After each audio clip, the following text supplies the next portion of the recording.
नमस्कार मित्रांनो, माझं नाव प्रशांत. सकाळ सकाळ भातुडीने झोपेतनं उठवले मला आणि बघ कसा आला आहे हो. आता आता पुढे येईल आज साला लगेच बघायला सुरुवात. चल बा मला बाहेर फिरव, असं त्याचं म्हणणं आहे. त्याच्यानंतर मनीला बांधून ठेवले आपण मनीला, कारण की ती काहीतरी कांड करते. त्याच्यानंतर बघतोय आपण, चला बहादूरला आता फिरायला घेऊन जायची वेळ आलेली आहे. सो बहादूरला आपण बाहेर घेऊन चाललो. त्याच्यानंतर चिव इथं बसली. चिवला वाटत असेल यार कशाला सकाळ सकाळी हिंडत बसतात बिनकामाचं. तर सूर्यदेव आणि आपलं बहादूर दोघंही मस्तमध्ये आलेले आहेत. त्याच्यानंतर बघतोय आपण इथं कैऱ्याचं झाड बघा मित्रांनो. आता थोडं 25-30 दिवसानंतर हे झाड मोठं होईल.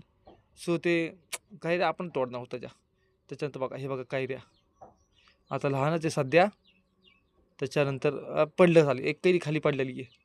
सो त्याच्यानंतर बघूयात काय करायचं काय नाही ते. आपण बघतोय स्नेल चपात्या बिपात्या बनवते सगळं. चपात्या ठीक आहे. भाजी काय बनवली, भाजी तर बघूयात आपण काय बनवली. ती आहे मटकीची भाजी बनवलेली आहे स्नेहलनी. ओके, काही प्रॉब्लेम नाही. सो त्याच्यानंतर आपण रोण्याला मस्तमध्ये खायला टाकल्यावर भाजऱ्या भुकायला लागलाय, भाजऱ्याला राग यायला लागलाय काय चाललंय काय नाही ते. त्याच्यानंतर बघतोय आपण की रोण्याला खायला टाकले आपण पाव. त्या रोण्या मस्तमध्ये खायच्या तयारीत आहे. So thank you so much.